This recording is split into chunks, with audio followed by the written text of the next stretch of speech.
नमस्कार दोस्तों, आप सभी का फिर से स्वागत है बेस नहीं तो कुछ नहीं के यूट्यूब चैनल में। और आज हम लाए हैं एग्जाम्पल नंबर 8 RS अग्रवाल का। तो इस क्वेश्चन को सॉल्व करते हैं।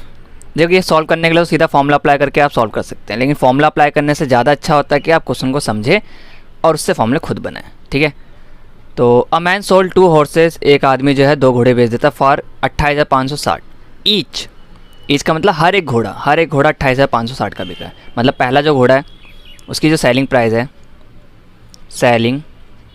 प्राइस ऑफ फर्स्ट हॉर्स वो हमारा कितना है 28,560। और जो दूसरा घोड़ा है उसका सेलिंग प्राइस भी जो है selling price of second horse वो भी कितना है 28,560। ठीक है, अगर यहाँ पे ईच नहीं लिखा होता और सिर्फ 28,560 लिखा होता तो उसका मतलब दोनों घोड़े 28,560 के बिके होते। लेकिन ईच लिखा है, इसका मतलब पहला घोड़ा भी 28,560 का बिका है और दूसरा घोड़ा भी 28,560 का बिका है। ठीक है, तो हमें पता चल गया selling price of first horse.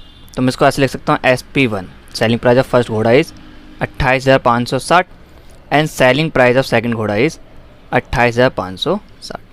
पहली स्टेटमेंट खत्म। ठीक है, अब कह रहा है ऑन वन, एक घोड़े पर ही गेंस 15%, एक घोड़े पर उसको 15% का प्रॉफिट हो जाता है, मतलब इस घोड़े पे। एंड ऑन द अदर, दूसरे पर ही लॉजेस, उसको लूज हो जाता है 15% का। इसका मतलब घोड़ा ज़्यादा का खरीदा था और यहाँ पे घोड़ा कम का खरीदा था। ठीक है, फाइंड इज गेन और लॉस परसेंट, या तो उसको गेन होगा या लॉस होगा होल ट्रांजैक्शन, पूरे ट्रांजैक्शन पे। तो करते हैं क्वेश्चन। पहला जो घोड़ा बिका 28,560 का, क्या उस समय आपको सेलिंग प्राइस पता है? पता है 28,560। क्या कॉस्ट प्राइस पता है कितना खरीदा? नहीं पता। ठीक है, अननोन टर्म होगी, CP1 मान लिया। और घोड़े सेकंड जो था CP2, cost price of second horse वो भी नहीं पता, उसको मान लो X2 और इसको मान लो X। क्लियर है? ठीक है, पहले घोड़े पे उसको प्रॉफिट दे रखा है तो प्रॉफिट परसेंट लिख देते हैं। प्रॉफिट परसेंट कितना दे रखा है? 15%। इस 15% का मतलब क्या है कि 100 की तुलना में 15 का प्रॉफिट हुआ है। ठीक है, और जब कुछ मेंशन नहीं होता तो नीचे वाला CP मानते हैं और ऊपर वाला हमारा प्रॉफिट हो जाता है। ठीक है, तो प्रॉफिट और CP का जो सम है वो हमारा क्या होता है? SP। SP बराबर क्या होता है? CP प्लस में प्रॉफिट। CP हमें नहीं पता, ठीक है, प्रॉफिट हमें नहीं पता, ठीक है, लेकिन परसेंटेज पता है 15%। तो 15% के हिसाब से CP कितना है? 100 और प्रॉफिट कितना है? 15। तो कितना हो गया? 115 हमारा SP हो गया। ठीक है, अगर मैं SP को कंपेयर करूँ CP के साथ, ठीक है, तो SP 115 इस केस में, CP कितना है? 100 है। और इस टर्म को फ्रैक्शन फॉर्म में लिख दूँ तो SP अपॉन में CP बराबर हो जाएगा SP 115 और बटे में CP कितना? 100। तो 115 बटे 100 है, इसका मतलब SP जो है 100 की तुलना में 115 है, तो इसका मतलब 115% है। किसका? CP का। क्लियर है चीज़? यहाँ पर समझ में आ गया? तो डायरेक्ट फॉर्मूला क्या निकल के आया? SP is 115% of CP। ठीक है, तो इस केस से अगर मैं CP निकालूँ तो SP बराबर 115% ऑफ का मतलब मल्टीप्लाई CP का CP यही छोड़ दो तो 115 होता जाकर डिवाइड हो जाएगा। तो CP बराबर आ जाएगा मेरे पास SP डिवाइडेड बाई 115%। क्लियर है? ये फॉर्मूला जनरेट हो गया हमारा इस केस में पहले घोड़े के लिए। अगर ऐसे ही मैं दूसरे घोड़े के लिए भी निकालूं तो वो मेरे लिए क्या आ जाएगा? लॉस परसेंट दे रखा है इस केस में। लॉस परसेंट कितना है हमारे पास? 15%। ठीक है, अब लॉस परसेंट का मतलब क्या है? 100 की तुलना में लॉस कितना हुआ? 15 हुआ। नीचे वाला हमारा CP, ऊपर वाला हमारा लॉस। ठीक है, और SP बराबर क्या होता है? CP minus loss. CP 100 और लॉस कितना? 15, तो कितना आ गया? 85। अगर मैं SP को फिर से कंपेयर कर दूँ CP के साथ फ्रैक्शन फॉर्म में तो SP 85 है और CP हमारा कितना है? 100 है, क्योंकि 15% के हिसाब से। तो 100 की तुलना में 50 से आया, इसका मतलब वो 85% है CP का। क्लियर है? थोड़ा साइड में चला गया, इसको यहाँ लिख देता हूँ। 85% है ये, 85% ऑफ CP। क्लियर है चीज़? ये समझाने के लिए कर रहा हूँ सारी चीज़, क्योंकि उसमें तो सीधा ट्रिक दे रखी है, आप ट्रिक से क्वेश्चन कर सकते हैं। तो 85% ऑफ CP आ गया। क्लियर है? तो इस केस में अगर मैं CP निकालूं तो क्या हो जाएगा? SP इधर आके डिवाइड 85% बराबर में तो क्या रह जाएगा? सिर्फ CP। तो दोनों केस में हम CP निकाल सकते हैं। तो निकालते हैं दोनों केस में CP कितना आएगा हमारे पास? यहाँ जाते हैं, खाली जगह।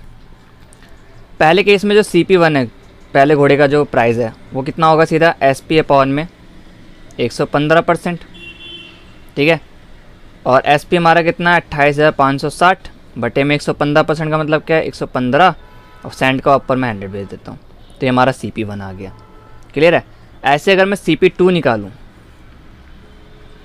कॉस्ट प्राइस ऑफ सेकंड घोड़ा, तो वो हमारा कितना था SP अपॉन में 85%, तो SP कितना 28,560 अपॉन में लॉस का 85 और परसेंट ऊपर 100 में चला गया, ठीक है। दोनों CP आ गए यहाँ तक, ठीक है। अब टोटल CP निकाल सकते हैं, पहले घोड़े की CP पता है, दूसरे घोड़े की भी CP पता है, तो अब हम टोटल CP निकालते हैं कि दोनों घोड़े की कीमत कितनी थी मिला के। तो total CP is equal to CP1 plus में CP2। कॉस्ट प्राइस पहले कितना 28,560 बटे में 115 गुणे में 100, और प्लस में CP2 कितना हमारे पास 28,560 गुणे में 100 बटे में 50। जब इसको हम सॉल्व कर लेंगे तो इसका आंसर आएगा, तो इसको सॉल्व करने पे आपकी वैल्यू आएगी 24,834.7826, एंड प्लस में इसको सॉल्व करके जो हमारे दूसरे घोड़े की कीमत है वो आएगी आप तो ओवरऑल दोनों घोड़ों की जो कीमत थी खरीदने की, कॉस्ट प्राइस इन दोनों को जोड़ के आएगी। तो जोड़ने के बाद जो कीमत आएगी वो आएगी आपकी 58,434.7826। तो ये हो गया हमारे दोनों घोड़े की cost price, total cost price हो गया, ये हमारा टोटल कॉस्ट प्राइस है, ठीक है। टोटल कॉस्ट प्राइस आ गया, और टोटल SP भी हमारे पास पता है। टोटल SP कितना होगा, पहले घोड़े की कीमत प्लस में दूसरे घोड़े की कीमत, तो 28,560 पहले घोड़े की भी कीमत थी, और प्लस में 28,560 दूसरे घोड़े की भी कीमत थी बेचते समय। तो ओवरऑल कितनी आ जाएगी 28,000 आपका होगा 56,000, 500 57,000, 60 और 60 20, 120, तो 57,120। तो हमारे पास क्या करना था क्वेश्चन में, इसने बोला है कि गेन परसेंट या लॉस परसेंट निकालना होल ट्रांजैक्शन। तो होल ट्रांजैक्शन हमारी कैसी हुई, दोनों घोड़े की कीमत खरीदने की और दोनों घोड़ों की कीमत बेचने की। तो आप ध्यान से देखिए, दोनों घोड़े की जो कीमत है वो 58,000 समथिंग है, और जो बेचने की वो 57,000 समथिंग है। इसका मतलब घोड़ा ज़्यादा का खरीदा गया था और कम में बेचा गया, तो लॉस होगा, जाहिर सी बात है। तो हम लॉस लगा देंगे सीधा।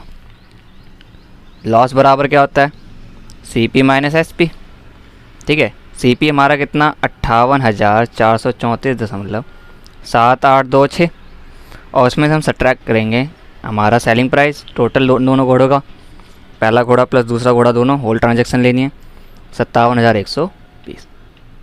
तो सब्ट्रैक्ट करने के बाद कुल हमारे पास आएगा 1,314.7826। ये हमारा लॉस हो गया। अब लॉस हुआ तो लॉस परसेंट निकलेगा, जाहिर सी बात है, तो हम लॉस परसेंट भी निकाल देते हैं। तो लॉस परसेंट बराबर होता है लॉस अपॉन में CP इंटू में 100, ठीक है। तो लॉस कितना हुआ 1,314.7826 बटे में टोटल CP कितना 58,434.7826 और इंटू में 100। जब आप इसको सॉल्व करेंगे तो आपकी वैल्यू जो आएगी वो वैल्यू आएगी आपकी 2.249999 ऐसा करते हुए, ठीक है। तो अगर मैं इसको राउंड ऑफ करूँ तो 9 का अगला जो है 5 बन जाएगा, तो इसको ओवरऑल मैं लिख सकता हूँ 2.25। क्लियर है। अगर आप 2.25 को एक्चुअल में देखें ध्यान से, तो मैं इसको ऐसे लिख सकता हूँ 225 बटे में 100th पार्ट, पॉइंट हटाने के बाद, ठीक है। तो 225 किसका स्क्वायर होता है 15 का स्क्वायर, अपॉन में कितना 100। तो यहाँ से एक ट्रिक बन के आ जाती है। वो ट्रिक क्या होती है, वो ट्रिक मैं आपको बता देता हूँ। वो ट्रिक आपके निकल के आती है कि जो 15 है, आपने देखा ध्यान से क्वेश्चन में कि हमारा ये प्रॉफिट परसेंट भी है और यही हमारा लॉस परसेंट भी है, दोनों सेम है। तो ऐसे क्वेश्चनों में जहाँ पे सेलिंग प्राइस दोनों सेम हो घोड़ों की और प्रॉफिट और लॉस परसेंट सेम हो, ठीक है, तो उस केस में हमें सेलिंग प्राइस से कोई मतलब नहीं होता, सीधा जो वैल्यू है प्रॉफिट परसेंट और लॉस परसेंट के उसका स्क्वायर करके 100 से डिवाइड मार दो। तो 15 का स्क्वायर 225 और अपॉन में 100, तो कितना आ जाएगा 2.25, ख़त्म क्वेश्चन। तो ये इसकी ट्रिक होती है। तो ट्रिक ऐसे लिख रखी है इसमें। इस केस में हमेशा लॉस ही होगा, तो लॉस परसेंट, ठीक है, का स्क्वायर और अपॉन में 100। क्लियर है। धन्यवाद दोस्तों।